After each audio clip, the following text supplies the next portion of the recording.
The Wonderful Wizard of Oz by L.Frank Baum. Read to you by Melissa Abrams. Chapter 13.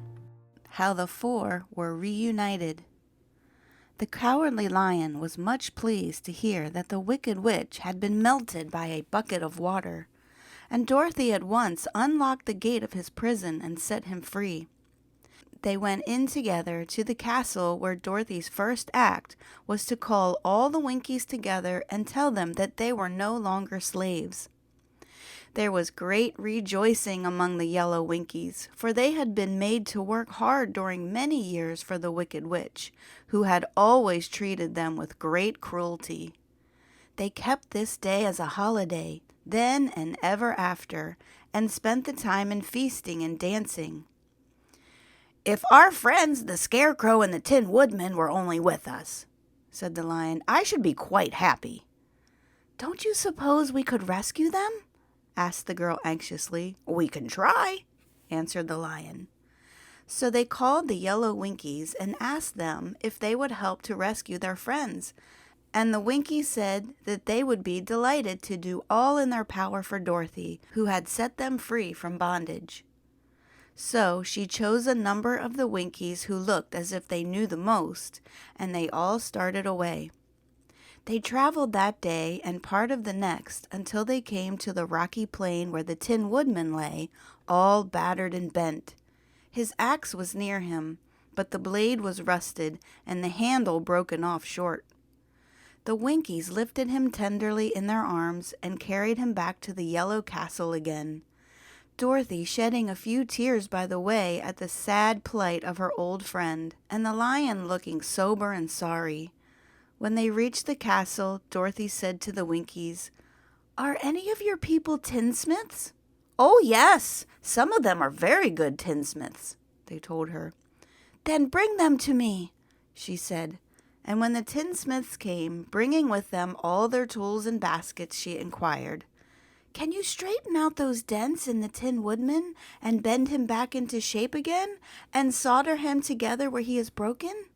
The tinsmiths looked the Woodman over carefully and then answered that they thought they could mend him so he would be as good as ever.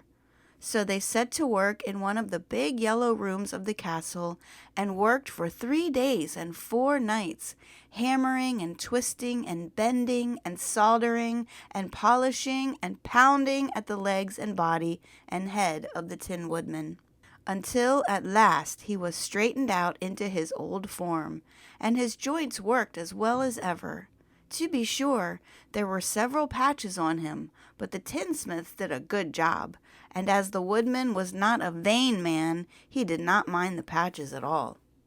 When, at last, he walked into Dorothy's room and thanked her for rescuing him, he was so pleased that he wept tears of joy, and Dorothy had to wipe every tear carefully from his face with her apron, so his joints would not be rusted.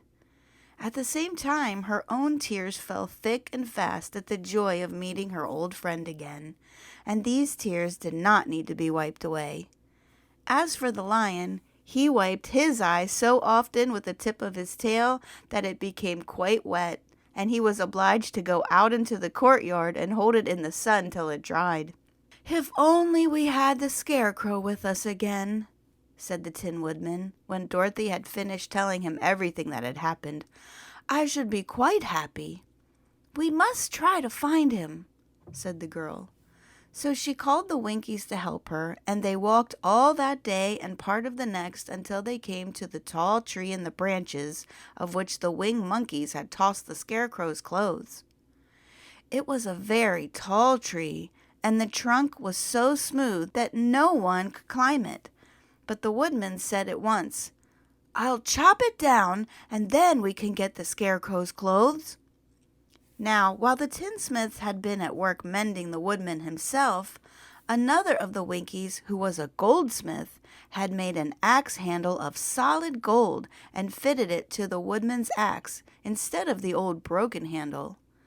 Others polished the blade until all the rust was removed and it glistened like burnished silver. As soon as he had spoken, the Tin Woodman began to chop and in a short time the tree fell over with a crash, when the Scarecrow's clothes fell out of the branches and rolled off on the ground. Dorothy picked them up and had the Winkies carry them back to the castle, where they were stuffed with nice, clean straw, and behold, here was the Scarecrow, as good as ever, thanking them over and over again for saving him. Now that they were reunited, Dorothy and her friends spent a few happy days at the Yellow Castle, where they found everything they needed to make them comfortable. But one day the girl thought of Aunt Em and said, "We must go back to Oz and claim his promise." "Yes," said the Woodman, "at last I shall get my heart." "And I shall get my brains," added the Scarecrow joyfully. "And I shall get my courage," said the Lion thoughtfully. "And I shall get back to Kansas," cried Dorothy, clapping her hands. "Oh, let us start for the Emerald City tomorrow." This they decided to do. The next day they called the Winkies together and bade them goodbye. The Winkies were sorry to have them go, and they had grown so fond of the Tin Woodman that they begged him to stay and rule over them and the yellow land of the West. Finding they were determined to go, the Winkies gave Toto and Lion each a golden collar, and to Dorothy they presented a beautiful bracelet studded with diamonds, and to the Scarecrow they gave a gold-headed walking stick to keep him from stumbling, and to the Tin Woodman they offered a silver oil can inlaid with gold and set with precious jewels. Every one of the travelers made the Winkies a pretty speech in return, and all shook hands with them until their arms ached. Dorothy went to the witch's cupboard to fill her basket with food for the journey, and there she saw the golden cap.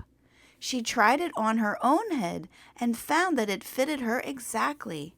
She did not know anything about the charm of the golden cap, but she saw that it was pretty, so she made up her mind to wear it and carry her sunbonnet in the basket.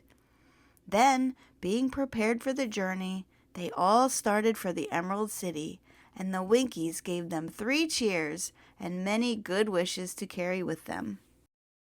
Chapter 14. The Winged Monkeys. You will remember there was no road, not even a pathway, between the castle of the Wicked Witch and the Emerald City.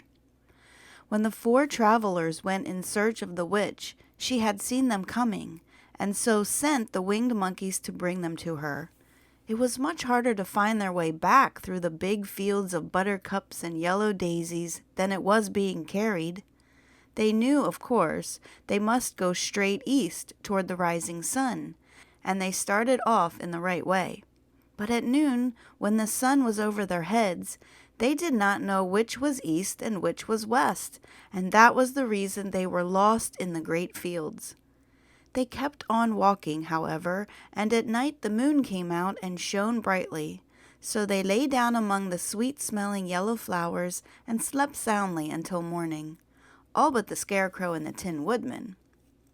The next morning the sun was behind a cloud, but they started on, as if they were quite sure which way they were going.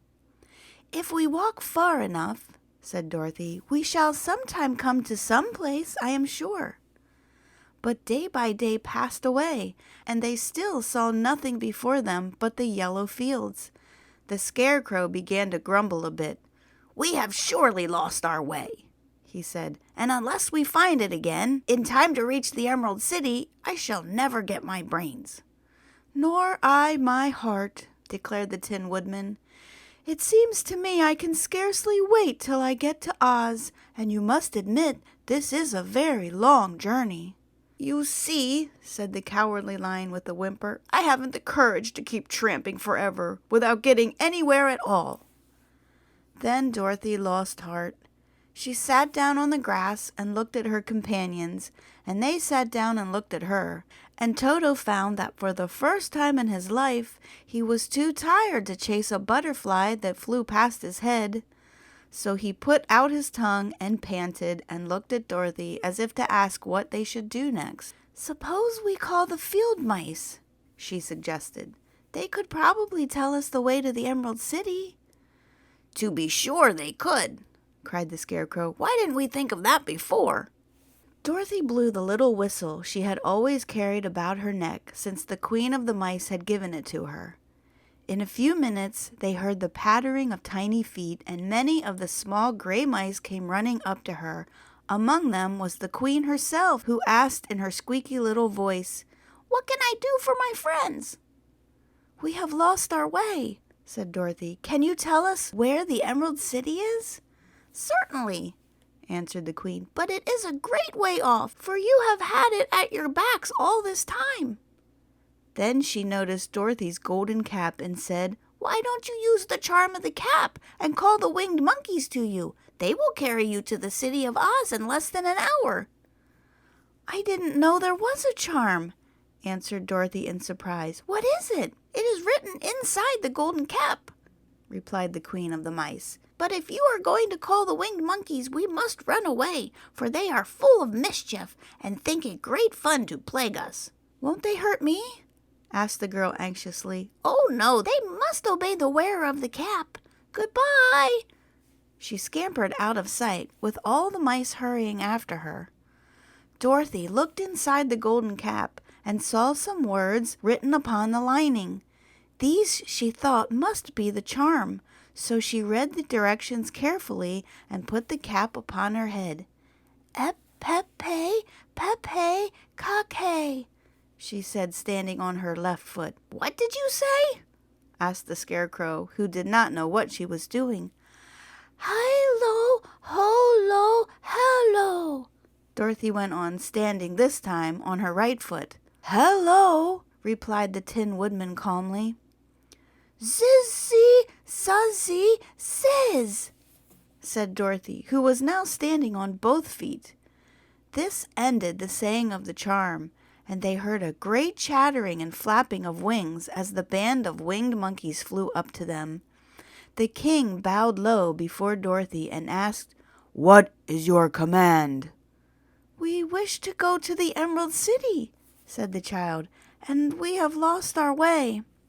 "We will carry you," replied the king, and no sooner had he spoken than two of the monkeys caught Dorothy in their arms and flew away with her. Others took the Scarecrow and the Woodman and the Lion, and one little monkey seized Toto and flew after them, although the dog tried hard to bite him. The Scarecrow and the Tin Woodman were rather frightened at first, for they remembered how badly the winged monkeys had treated them before. But they saw that no harm was intended, so they rode through the air quite cheerfully, and had a fine time looking at the pretty gardens and the woods far below them. Dorothy found herself riding easily between two of the biggest monkeys, and one of them the king himself. They had made a chair of their hands and were careful not to hurt her. "Why do you have to obey the charm of the golden cap?" she asked. "That is a long story," answered the king with a laugh, "but as we have a long journey before us, I will pass the time telling you about it if you wish." "I shall be glad to hear it," she replied. "Once," began the leader, "we were a free people, living happily in the great forest, flying from tree to tree, eating nuts and fruit, and doing just as we pleased without calling anybody master. Perhaps some of us were rather too full of mischief at times, flying down to pull the tails of the animals that had no wings, chasing birds, and throwing nuts at the people who walked in the forest. But we were careless and happy and full of fun, and enjoyed every minute of the day. This was many years ago, long before Oz came out of the clouds to rule over this land. There lived here then, away at the north, a beautiful princess, who was also a powerful sorceress. All her magic was used to help the people, and she was never known to hurt anyone who was good. Her name was Gaylette, and she lived in a handsome palace built from great blocks of ruby. Everyone loved her, but her greatest sorrow was that she could find no one to love in return, since all the men were much too stupid and ugly to mate with one so beautiful and wise. At last, however, she found a boy who was handsome and manly and wise beyond his years. Gaylette made up her mind that when he grew to be a man, she would make him her husband. So she took him to her ruby palace and used all her magic powers to make him as strong and good and lovely as any woman could wish. When he grew to manhood, Quilala, as he was called, was said to be the best and wisest man in all the land, while his manly beauty was so great that Gaylette loved him dearly and hastened to make everything ready for the wedding. My grandfather was at that time the king of the winged monkeys, who lived in the forest near Gaylette's palace, and the old fellow loved a joke better than a good dinner. One day, just before the wedding, my grandfather was flying out with his band when he saw Quilala walking beside the river. He was dressed in a rich costume of pink silk and pink velvet, and my grandfather thought he would see what he could do. At his word, the band flew down and seized Quilala, carried him in their arms until they were over the middle of the river, and then dropped him into the water. "Swim out, my fine fellow," cried my grandfather, "and see if the water has spotted your clothes." Quilala was much too wise not to swim, and he was not in the least spoiled by all his good fortune. He laughed when he came to the top of the water and swam into shore. But when Gaylette came running out to him, she found his silks and velvet all ruined by the river. The princess was very angry, and she knew, of course, who did it. She had all the winged monkeys brought before her, and she said at first that their wings should be tied, and they should be treated as they had treated Quilala and dropped in the river. But my grandfather pleaded hard, for he knew the monkeys would drown in the river with their wings tied, and Quilala said a kind word for them also, so that Gaylette finally spared them, on condition that the winged monkey should ever after do 3 times the bidding of the owner of the golden cap. This cap had been made for a wedding present to Quilala, and it is said to have cost the princess half her kingdom. Of course, my grandfather and all the other monkeys at once agreed to the condition, and that is how it happens that we are 3 times the slaves of the owner of the golden cap, whomsoever he may be. "And what became of them?" asked Dorothy, who had been greatly interested in the story. "Quilala being the first owner of the golden cap," replied the monkey, "he was the first to lay his wishes upon us. As his bride could not bear the sight of us, he called us to him in the forest after he had married her, and ordered us to always keep where she could never again set eyes on a winged monkey, which we were glad to do, for we were all afraid of her. This was all we ever had to do until the golden cap fell into the hands of the Wicked Witch of the West, who made us enslave the Winkies, and afterward drive Oz himself out of the land of the West. Now the golden cap is yours, and 3 times you have the right to lay your wishes upon us." As the Monkey King finished his story, Dorothy looked down and saw the green, shining walls of the Emerald City before them. She wondered at the rapid flight of the monkeys, but was glad the journey was over. The strange creatures set the travelers down carefully before the gate of the city. The king bowed low to Dorothy, and then flew swiftly away, followed by all his band. "That was a good ride," said the little girl. "Yes, and a quick way out of our troubles," replied the lion. "How lucky it was you brought away that wonderful cap." Chapter 15. The Discovery of Oz the Terrible. The 4 travelers walked up to the great gate of the Emerald City and rang the bell. After ringing several times, it was opened by the same guardian of the gates they had met before. "What? Are you back again?" he asked in surprise. "Do you not see us?" answered the Scarecrow. "But I thought you had gone to visit the Wicked Witch of the West."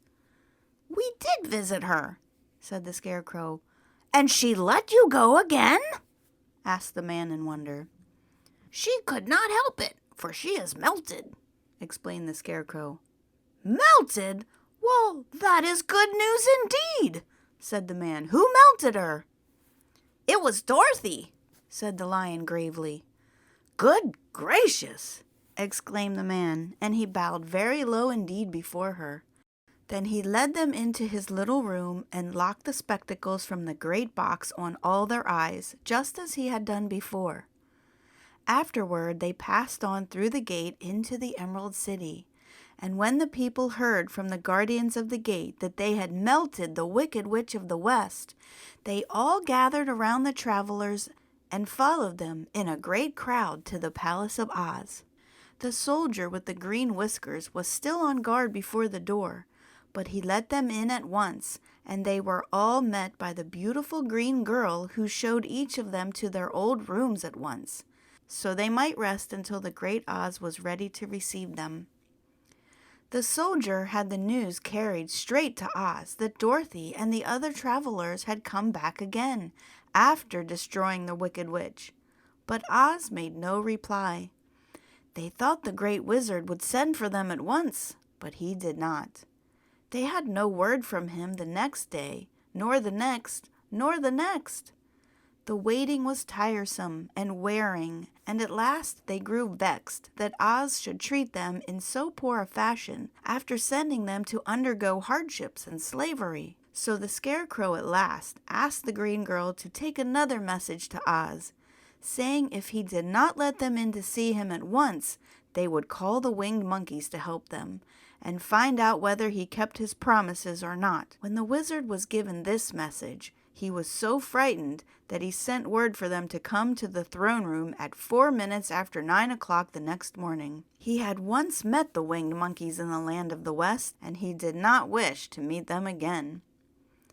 The 4 travelers passed a sleepless night, each thinking of the gift Oz had promised to bestow upon them. Dorothy fell asleep only once, and then she dreamed she was in Kansas, where Aunt Em was telling her how glad she was to have her little girl at home again. Promptly at 9 o'clock the next morning, the green whiskered soldier came to them, and 4 minutes later they all went into the throne room of the great Oz. Of course, each one of them expected to see the wizard in the shape he had taken before, and all were greatly surprised when they looked about and saw no one at all in the room. They kept close to the door and closer to one another, for the stillness of the empty room was more dreadful than any of the forms they had seen Oz take. Presently, they heard a voice, seeming to come from somewhere near the top of the great dome, and it said solemnly, "I am Oz, the great and terrible. Why do you seek me?" They looked again in every part of the room, and then, seeing no one, Dorothy asked, "Where are you?" "I am everywhere," answered the voice, "but to the eyes of common mortals I am invisible. I will now seat myself upon my throne, that you may converse with me." Indeed, the voice seemed just then to come straight from the throne itself. So they walked toward it and stood in a row while Dorothy said, "We have come to claim our promise, O Oz." "What promise?" asked Oz. "You promised to send me back to Kansas when the Wicked Witch was destroyed," said the girl. "And you promised to give me brains," said the Scarecrow.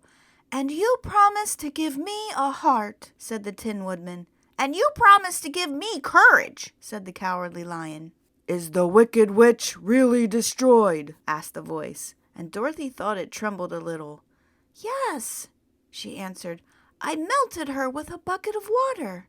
"Dear me," said the voice. "How sudden!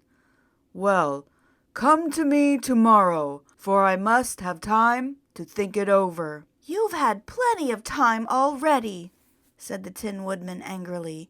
"We shan't wait a day longer," said the Scarecrow. "You must keep your promise to us," exclaimed Dorothy. The lion thought it might be as well to frighten the wizard, so he gave a large, loud roar, which was so fierce and dreadful that Toto jumped away from him in alarm and tipped over the screen that stood in a corner. As it fell with a crash, they looked that way, and the next moment all of them were filled with wonder, for they saw, standing in just the spot the screen had hidden, a little old man with a bald head and a wrinkled face who seemed to be as much surprised as they were. The Tin Woodman, raising his axe, rushed toward the little man and cried out, "Who are you?" I am Oz, the great and terrible," said the little man in a trembling voice. "But don't strike me. Please don't. I'll do anything you want me to." Our friends looked at him in surprise and dismay. I thought Oz was a great head, said Dorothy. And I thought Oz was a lovely lady, said the Scarecrow. And I thought Oz was a terrible beast, said the Tin Woodman. And I thought Oz was a ball of fire, exclaimed the Lion. No, you are all wrong, said the little man weakly. I have been making believe. Making believe? Cried Dorothy. Are you not a great wizard?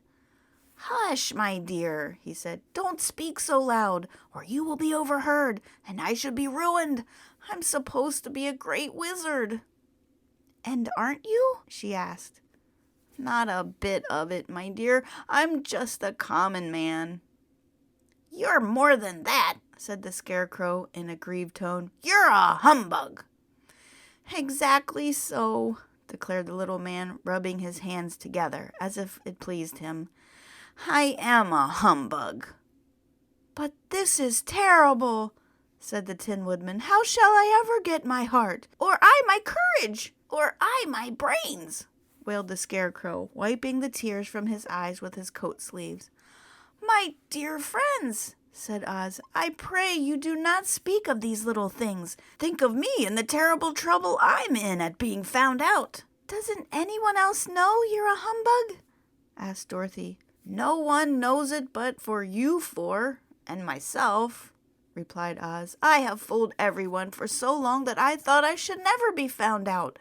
It was a great mistake my ever letting you into the throne room. Usually I will not see even my subjects, and so they believe I am something terrible. But I don't understand, said Dorothy in bewilderment. How was it that you appeared to me as a great head? That was one of my tricks, answered Oz. Step this way, please. I will tell you all about it. He led the way to a small chamber in the rear of the throne room, and they all followed him. He pointed to one corner in which lay the great head, made out of many thicknesses of paper and with a carefully painted face. This I hung from the ceiling by a wire, said Oz. I stood behind the screen and pulled a thread to make the eyes move and the mouth opened. But how about the voice? She inquired.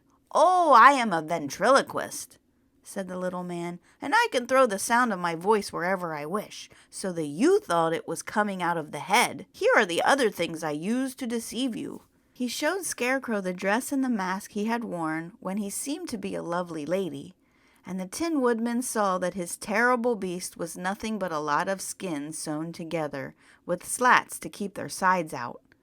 As for the ball of fire, the false wizard hung that also from the ceiling. It was really a ball of cotton, but when oil was poured upon it, the ball burned fiercely. Really, said the Scarecrow, you ought to be ashamed of yourself for being such a humbug. I certainly am, answered the little man sorrowfully, but it was the only thing I could do. Sit down, please. There are plenty of chairs, and I will tell you my story. So they sat down and listened while he told the following tale. I was born in Omaha. Why, that isn't very far from Kansas, cried Dorothy. No, but it's farther from here, he said, shaking his head at her sadly. When I grew up, I became a ventriloquist, and at that I was very well trained by a great master. I can imitate any kind of bird or beast. Here, he mewed so like a kitten that Toto pricked up his ears and looked everywhere to see where she was. After a time, continued Oz, I tired of that and became a balloonist. What is that? Asked Dorothy. A man who goes up in a balloon on circus day so as to draw a crowd of people together and get them to pay to see the circus, he explained. Oh, she said, I know. Well, one day I went up in a balloon, and the ropes got twisted so that I couldn't come down. It went way up above the clouds, so far that a current of air struck it and carried it many, many miles away. For a day and a night I traveled through the air, and on the morning of the second day I awoke and found the balloon floating over a strange and beautiful country. It came down gradually, and I was not hurt a bit. But I found myself in the midst of a strange people, who, seeing me come from the clouds, thought I was a great wizard. Of course, I let them think so because they were afraid of me and promised to do anything I wished them to. Just to amuse myself and keep the good people busy, I ordered them to build this city and my palace, and they did it all willingly and well. Then I thought, as the country was so green and beautiful, I would call it the Emerald City. And to make the name fit better, I put green spectacles on all the people, so that everything they saw was green. But isn't everything here green? Asked Dorothy. No more than in any other city, replied Oz, but when you wear the green spectacles, why, of course, everything you see looks green to you. The Emerald City was built a great many years ago, for I was a young man when the balloon brought me here, and I am very old now. But my people have worn green glasses on their eyes so long that most of them think it really is an Emerald City, and it certainly is a beautiful place, abounding in jewels and precious metals and every good thing that is needed to make one happy. I have been good to the people, and they like me. But ever since this palace was built, I have shut myself up and would not see any of them. One of my greatest fears was the witches, for while I had no magical powers at all, I soon found out that the witches were really able to do wonderful things. There were 4 of them in this country, and they ruled the people who live in the north and south and east and west. Fortunately, the witches of the north and south were good, and I knew they would do me no harm. But the witches of the east and west were terrible wicked, and had they not thought I was more powerful than they themselves, they would surely have destroyed me.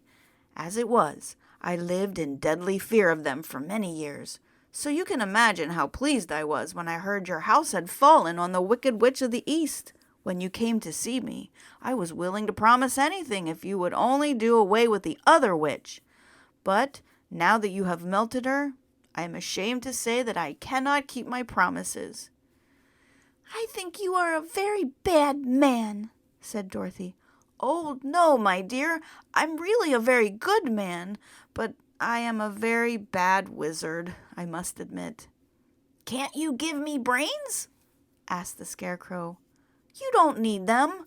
You are learning something every day. A baby has no brains, but it doesn't know much.